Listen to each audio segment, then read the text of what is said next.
So we're gonna on Psachim Nin Beis Amud Aleph. After. Oh, dear. He pressed it already. Did you press it already? We're live. Yeah, we're recording. Live, okay. Rav Nosson Bar Asya Ozal Mibei Rav Lepumbedisa B'Yonta Sheni. So Rav Nosson Bar Asya. Sorry. So he traveled from the house of Rav to Pumbedisa on the second day of Shavuos. Sham to Rav Yosef. So Rav Yosef put him in Chayrim because he was being Machal Yonta Sheni. Amalei Abaye. Now it's interesting they use Shavuos because Shavuos is actually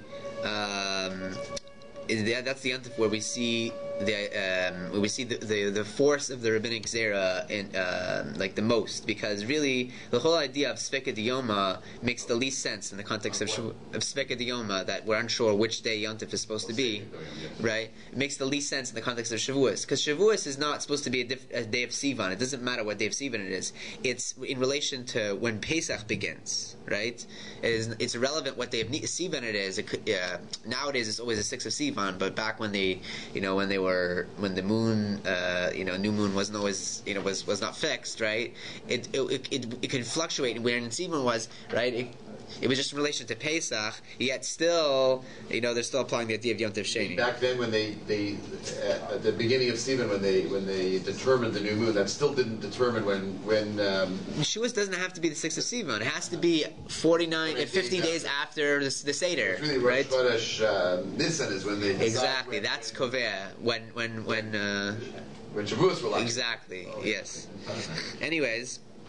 So, but Lamaisa we still hold of Yom Tov Sheni there. So Shem Rav Yosef, Rav Yosef put him a Chaim. Remember, Aryai Lanagde Mar Negide. So why don't you just give him lashes? Because that's actually considered less severe. Better, if the whole society is going to ostracize you, that's actually worse than getting a little bit of a beating, right? So Amalei Dadifa. Avdilay. So no, I chose to do the worst punishment, in fact, because we wanna make sure people observe Yom Tov Sheni. The Marava Nimnu Anagida de Barbe Rav V'lum Nimnu Ashamta, right? So they would decide to smack up if a Talmid Chacham, a young Talmid Chacham, did something wrong. They would usually just give him some smacks and not Chayrim, because Chayrim is considered the worst punishment. There's a different version of the story. Nagdir Rav Yosef, that no, Rav Yosef actually did not put him in Chayrim. He did not excommunicate him in response to his violation of Yom Tov Sheni, but rather he smacked him. Amarlei Abaye Neshamte Mar, why don't you put him in Chayrim? The Rav Shmuel, the Amitavai, because Rav Shmuel will say, Menad and Oshnei Yom Tovim Shagalios. We excommunicate somebody for violating Yom Tov Sheni. So Amalei, he said back to him again. This isn't the version where he didn't put him excommunicate, rather he smacked him. So that's only a regular person where you put him in Chayrim for violating Yom Tov Sheni.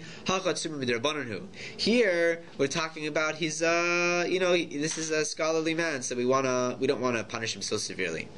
The Tabalei Avdi, right? So we want to do the lesser punishment. The Marav Mibnu Anagdasa the Barbe Rav Lo Mibnu Shamta, because they would decide to give lashes to a Barbe Rav, a yeshiva guy who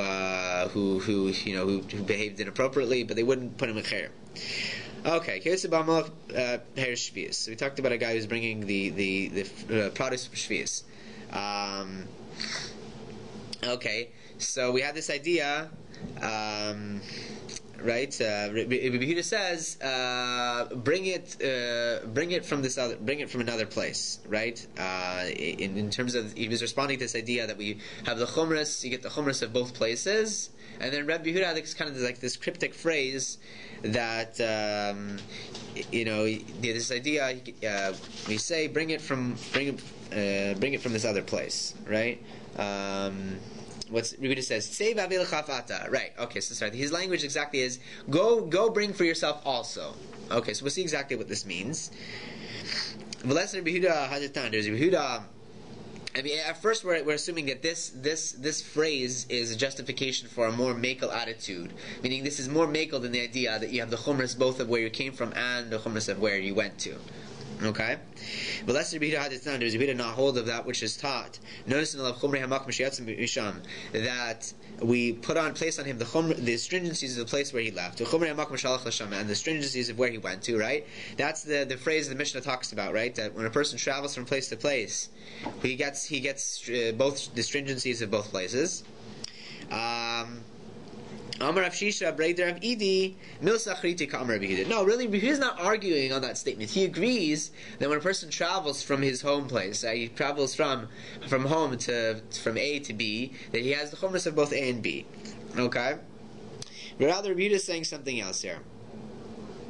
V'hach Ka Amar. So here, this is what the Tanakhama is saying and what Rabbi Yehuda is responding to. That let's say a person, so we're talking about biur, about removing Shemitah produce, right? That when it's no longer available for the wild animals in the field, then a person has an obligation to remove the Shemitah produce from his property, right? Or he has to remove it from his house. So, but what's dependent on is there still Shemitah produce available for the wild animals? So, let's say a person takes his produce, he takes his Shemitah produce from where he lives, and it's a place where it has not yet been depleted for the wild animals, to another place where it has not been depleted for the wild animals. Vishama shakalu, and then he hears that back at home now the produce has been depleted for the wild animals. Right? So then he has an obligation to remove his produce, even though right now he's in a place where the produce has not yet been depleted. Rabbi Yehuda Omer. Rabbi Yehuda's response to this is go bring for yourself too. Go bring for yourself also. Meaning what? What does that mean here? From where they are, meaning from where they are now, in where he brought them. Exactly. They are still around. V'halo kalu, right? Where did he bring them? He brought them to a place where the produce is not yet depleted. So that's a leniency that Rabbi is saying that okay, since when he actually brought the produce from his home place, it had not been depleted, and in the place he also has not depleted. It happens to be that meanwhile it has depleted back at home, but he was saying, okay, bring for yourself also from where I am now, and based on that, there should be no halacha of biur. So the Gemara says, is it really true that Rabbi Yehuda is saying a leniency? But Rabbi Lazar had a tradition that really Rabbi Yehuda's statement was a stringency, not a leniency. And the way we framed Rabbi Yehuda just now is that he's expressing a leniency. You have to flip it around. That really the Tanakhama is saying that in that same case, right? In the same case, you bring it from that whole same case we just set up. You brought it from a place where it's not depleted to another place that has not depleted, and he hears meanwhile that it has depleted back at home. That Tanakhama holds that he does not have to remove the Shemitah produce from his house. Rabbi Yehuda says, go bring for yourself too. What does that mean? From where he brought them, not from where he brought them to, from where he brought them originally, right? And there back home they have been depleted. So Rabbi Yehuda's statement is actually saying that no, that we go l'chumra, and therefore he does have to do biur. He has to remove it from his house. Aryai says la'olam kiliktani. No, really, it's like it's taught, right? So, right. So let's see exactly what's happening here. Right? So this is saying, right? So we're not talking about a case, right? Because we didn't really see such a case in the Mishnah. We were kind of inserting a new case, right? The Mishnah we saw never explicitly talked about a case where it went from one place where it wasn't depleted to another place that wasn't depleted. So now we're going back to cases that the Mishnah explicitly discusses, right? So you have this case. He brings the produce from a place where it's not depleted to a place where it is depleted. Come on, and then he brings them back to their original place. And still they have not been depleted. So nothing's changed from where in terms of where he brought it from. So that's the case we're saying that the Tanakhama holds he does not have to remove the produce from his house. Right? You go bring for yourself too from where you brought them to. Right, meaning that where you brought them to, at least temporarily, it was a place where the produce was depleted, and even though you brought them back home where it still is not depleted, since they were temporarily placed where it was depleted, therefore he will have to do biur according to Yehuda. Right? Because they were depleted in that place where they were temporarily. But Rashi attacks this idea. Does that mean that they're kind of they're caught by being on the back of the donkey? Right? They're being on the back of the donkey in this other place temporarily? All of a sudden, this permanently sort of changes their status. So now they're considered, no matter, even if you bring them back home, that produce is permanently connected to this other place that you brought them to. That doesn't seem to make sense. Ela Amar Ravashi. Ravashi has another proposition. He says, no, really, Rapuda and Tanakam are arguing the following machlokas. The Tanan. So we have this Mishnah. Kovish Loshak Vashin. So he's pickling 3 different kinds of produce in one barrel, and all of these again. This is all Shemitah produce, and the shaila is because there are different kinds of vegetables or whatever, right? They're going to be the time for biur, the time for removing them from your house is going to come at different times, because not all produce is depleted from the field so that it's unavailable to the wild animals at the same time.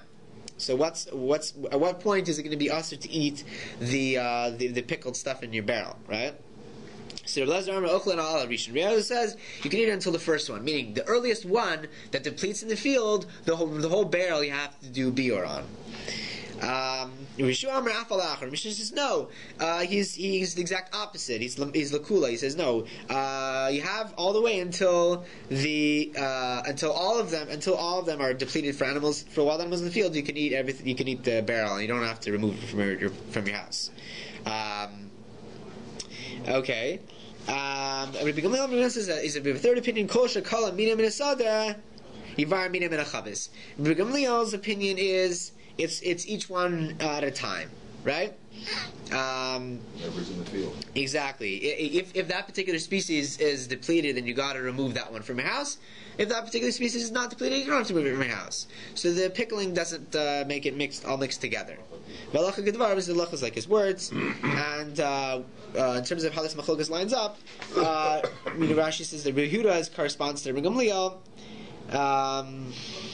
Right, whereas the Tanakhama holds like Rabbi Shuga, right?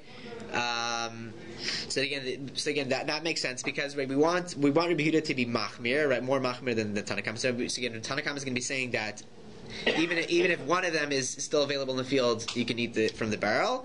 Whereas Rabbi Yehuda corresponds when he says he means go bring.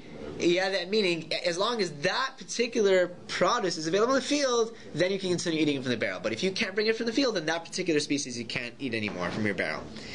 Okay, Ravina Amar looked down his hand. He says, no, really, they're arguing in the following machlokas. It's not. Ochlin mitmarin. When we eat from the dates, ad sheyichla ha'acharon shebetzar. So again, this is more. This is continuing in this whole business of biur, right? When it's no longer available for the wild animals. So to what point in the year during the Shemitah could we eat from the Shemitah dates, right? Until there are no more dates in Soar, which is there's a lot of palm trees there, right? Shmuel says, "Ochlan al shabein kipin, ve'ein ochlan al shabein shitzin." Right. So there's these different kinds of things. There's these branches versus these thorns. Right. So the dates that are between the thorns are not really accessible to the wild animals. So you can't rely on the fact that there's some fruit in the thorns and say, okay, I can still continue keeping my Shemitah dates in my house. If there's just dates between the thorns, that's not good enough. It has to be dates in the keeping they're accessible more to the wild animals. Tanan Hasam. Fine. So you have a Mishnah. Right. So we have a Mishnah as follows. Shalosh arjus lebiur. So in terms of how this lines up, right? Right. So Rabbi Yehuda says it only. Right. We only rely on the branches and not on the thorns. Right. So again, Rabbi Yehuda being machmer, like he corresponds to Rabbi Shimon, versus the Tanna Kama holds that even if it's in the thorns, it's good enough. Okay.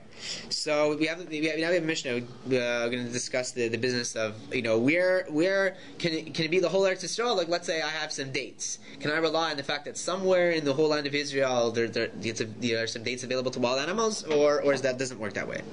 So there's a Mishnah that explains how it works. Shalosh Artis L'Bior. Actually, the Eretz Yisrael is divided up into 3 areas when it comes to this matter of removing of bior on for Shemitah Pradis. Yehuda ve'Ever Yarden ve'Galil. So you have these 3 areas, right? The Judea, the Transjordan, and the Galilee, right? So Shalosh Artis Shebechol Achas v'Achas. And then each one is subdivided. Each one is also divided into 3. So then we have a total of 9. So wait a second. If we're dividing them into 9, why do we start off saying the number 3? So because the reason why the first number 3 is actually significant is because let's say you're in Yehuda, you can continue eating produce in Yehuda, and as long as anywhere in Yehuda, in any of the 3 subdivisions in Yehuda, let's say you're eating dates. There's somewhere in Yehuda there are dates available for wild animals. That's good enough, even if not in your particular subdivision of Yehuda. Okay. Minani, so how do you know that this is the case? The pasuk says, so it says for your animal, this for your domesticated animal, for the wild animal that's in your land. So this is really the whole source for the idea of biur, right? On for Shemitah Pradis. As long as the wild piece can eat the Shemitah Pradis in the field, you can feed it to your animal at home. If it's depleted for the wild animal in the field, and then you cannot feed your animal in your house. It's not literally just your animal. I mean, we're setting up that way because the pasuk uses that, but I don't think you can eat it yourself either. You got to do biur. So we understand as follows: the reason why we separate it out into 3 regions, right?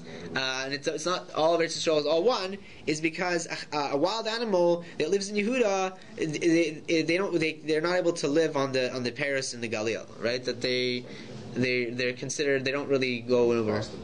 Yeah. It could be because of I don't know if, either because the product is a little bit different, or just the terrain makes it difficult. Maybe like there's like mountains, or I don't know exactly, different kinds of mountains or bodies of water. Depending on what's dividing what, right? Some animals won't go over the green line. Yeah. Okay. Fine. Okay. Tell me Rabbanan. So we have a brisa. Perish yatzim eretz Yisrael l'chutz la'aretz. So if you have the Shemitah Pradis that leaves Eretz Yisrael and goes to the chutz la'aretz, right? This can be negeh sometimes with the Shragim, right? So mizbar and b'chol makom shehin. So anything that comes from Eretz Yisrael. Right, but I'm just saying, just like as an example, I don't know, just as a right. You get the Israeli Shragim, right? So. Right, so the Dubi or wherever they are, right? So the first Tana holds that one does not need to bring the produce back to the Shemitah produce back to Eretz Yisrael to do biur. When you can do biur even in Toronto. So Rishon Elazar Omer, come on. So Rishon says no, you have to bring it back to Eretz Yisrael for biur. Vizbara and do beer there, right? It says in your land. So that means he's interpreting it to mean that the beer has to be done in your land, in Eretz Yisrael. Ha pikte. But we already used up that ba'artzacha, right? To tell me to basically to regionalize Eretz Yisrael, right? That each region has its own, is considered separate when it comes to biur, right? So karibei be'eretz ba'artzacha. So no, one thing we darshan from be'eretz and one thing we darshan from the chaf at the end. So therefore we can there's room for both drashas. Inami, or an alternative way of learning both drashas, me'asher ba'artzacha. So one is from ba'artzacha and one is from me'asher.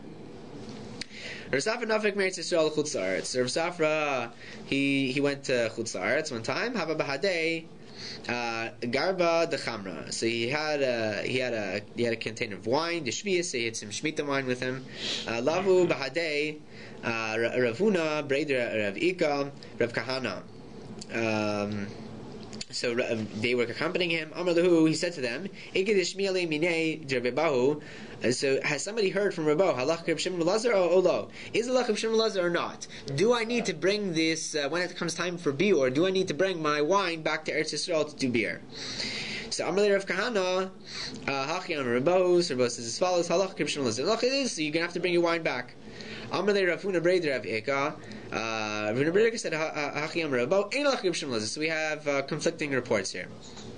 Amar Rav Safra says, Nekot ha. Nekot klala de Ravuna biyalach. So to take the rule of Ravuna is the more was reliable in to figure out what the halach is, right? The daik v'gamar shmaitzim mipume de rabbe. Because he's very careful to learn teaching from the mouth of his Rebbe, Kirachva de Pumadisa, just like Rachva of Pumadisa. How do we say Rachva of Pumadisa was so careful? The Amar Rachva, Amar Rabbi Yehuda, Rachva is his name Rabbi Yehuda. Har Habayis, the Temple Mount, Stav Kaful Haya. It was a double colonnade, Stav Lefnim Mistav, a colonnade within a colonnade. And we have kind of different interpretations from Rashi. What was so exact about this? Here Rashi is focusing on, well, because there was a question, was it Rav Yehuda or Rebbe Yehuda? And so he was careful to teach it in such a way that he would remind himself, exactly, who said it or whatever, what the uncertainty was about who said it was.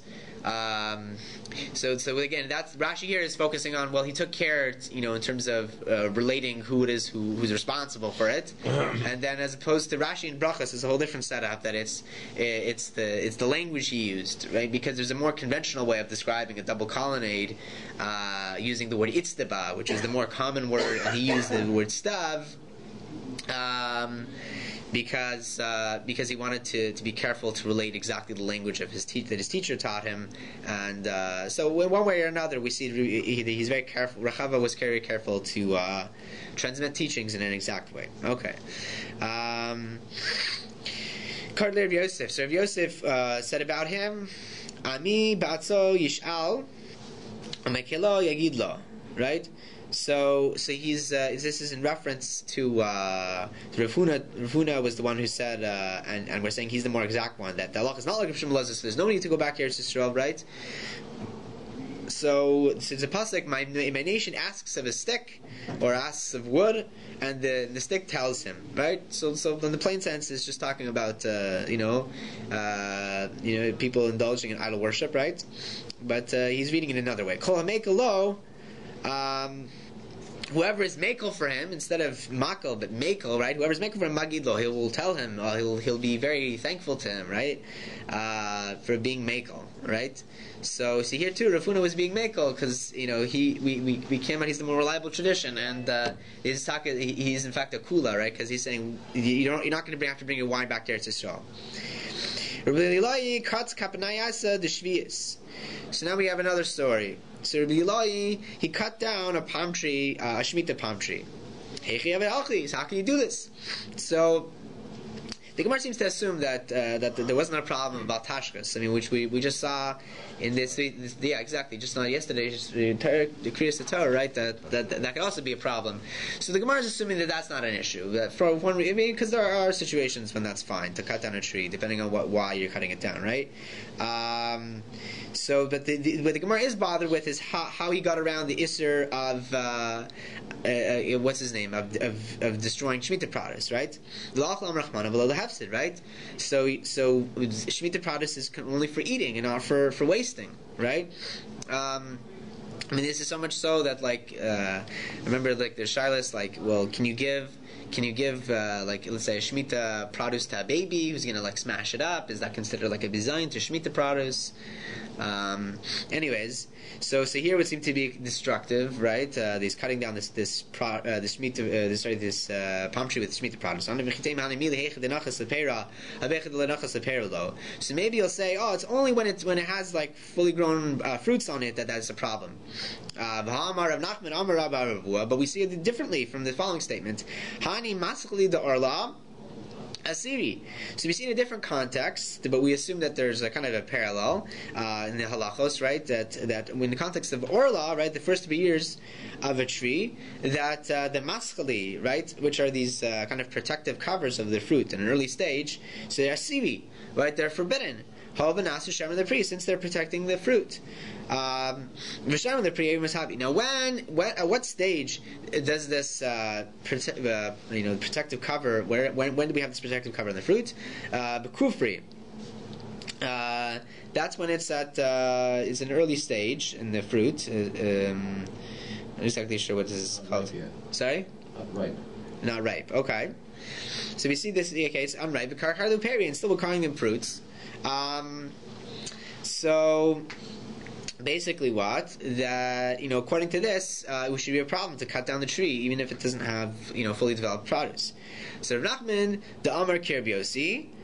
So we're saying Rav Nachman's opinion just reflects Rav Yossi, right? So meaning you can't ask me a question on Raizel's practice because Rav Nachman was just reflecting Rav Yossi's opinion, whereas Rav was relying on the rabbis who disagree with Rav Yossi. It's not because we learned in the Mishnah. Rav Yossi Omer Smadar Asur. So Smadar is like a bud, right? So a bud is forbidden because that's considered already fruit. The rabbis disagree with him. Okay. Right, so the context of it is Orla, right? He holds that in the context of Orla, right, that's already a problem of Orla, even if it's just at the bud stage. But the rabbis disagree with him, and so they hold that a bud is too early to be considered aser. And that's who Rebbe was relying on. He attacked this line of reasoning. The rabbis really disagree with Rebbe Yossi when it comes to other trees.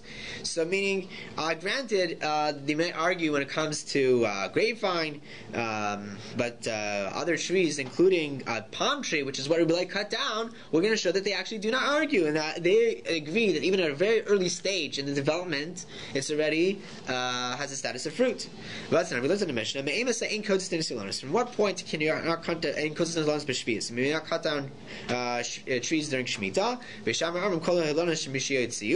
Is any trees from once they produce the beginning of the leaves? Okay.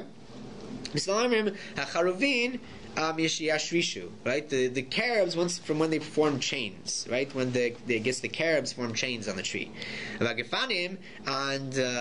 the grapevines, right, once the grapes start to grow a little bit, they grow to the stage that they're called girua. When the olive trees, from when they blossom, that's when it's usher to cut them down on Shemitah. And on the other trees, from when they start producing the leaves. V'amaravasi, hu boser, hu girua, hu pol halavan. So he's just kind of explaining what these, there's an equivalency here. Boser, girua, and pol halavan are all the same thing. So we were saying like the grape when it becomes like the size of a white bean, right? Pol halavan right? We're not actually talking about white beans. The Gemara clarifies. Right? We're talking about when the grape becomes the size of a white bean. That's the stage of girua, right? Now,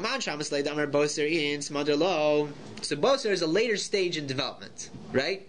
So who holds that boser, that this unripe produce, but it's later than it's more developed than a bud, but less developed than full produce, right? Fully ripe fruit, right? Who says that boser, yes, is considered developed, but smother is not considered developed? Rabbanan. That's reflective of the Rabbanan, not Rabbi Yossi, Vikatani. And yet, what do we see over here in this Mishnah? Shar kilanis mishiyatsu. That any other tree besides the one we discussed, and any other tree includes palm trees, right? That as soon as they produce their leaves, that's already considered developed. So we're back to Rabbi Lai. Rabbi Lai, we're saying, was relying on the Rabbanan, but the Rabbanan clearly hold that that's not good. That you couldn't chop them down; it would be considered already Shemitah produce. So the answer is he was chopping down the male palm tree, and the male palm tree never really fully ripens on the tree. The only way it actually ripens is you cut them off and you put them in like a basket or something. So because it never fully ripens on the tree, it's not considered a problem of destroying Shemitah produce. That's right. Okay. Yeah.